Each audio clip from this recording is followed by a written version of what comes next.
Everybody, this is Andy Blanks, and I'm here for your Imitator Small Group Session 2 Teacher Prep video. Now remember, Teacher Prep videos are all about helping you understand the key application point to teach to your students in small group, and this one is really a very simple one. If you'll recall last session, Small Group Session 1, we really just began to flesh out this idea of what it meant to be an imitator. And in this lesson, we're kind of taking your students on that next step in this journey. We're using three passages of Scripture, one out of 1 John chapter 2, one out of 3 John verse 11, and then out of Paul's letter to the Romans chapter 12 verse 2. So these three passages help set up this distinction between the world and God. And so you'll be fleshing that out in your lesson. And basically the idea is this. There is this difference. There's this idea of the world.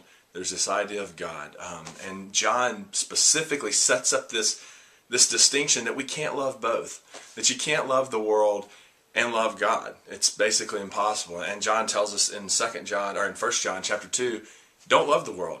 Turn from the world because it's incompatible with a person who loves God. And in 3 John, John makes this distinction again. He says, imitate what is good.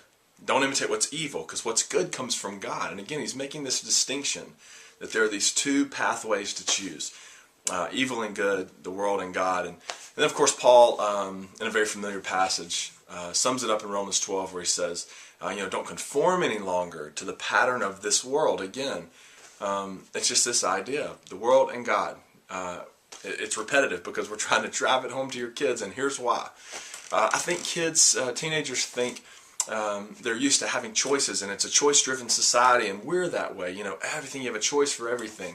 And it's great in some ways, but when that carries over to our spiritual life, it can be somewhat of a roadblock. And I think teenagers, a lot of times, as we're leading them in spiritual development, they get this idea that this is a choice being put before me, and if I choose to accept it, I will, and if not, I just kind of go my own way. And I think the point of this lesson, and this is the heart of the lesson, the point of this lesson is teenagers only have one of two choices. They're either imitating the world or they're imitating God. There is no neutral choice.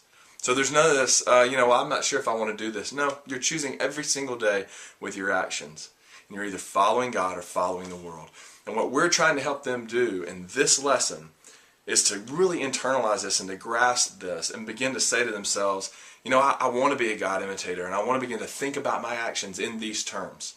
And so you're going to help them understand that they're making a choice every day with their actions. There's inactivity or no choice is not an option. And this will set up your lesson 3 session really, really well. And in your next session, you're going to be all about super practical application of this concept of being an imitator. So drive home this point with your kids. The world, God, you got to choose one or the other.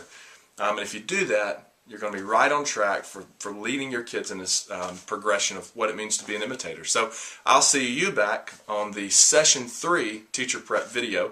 In the meantime, good luck on your small group.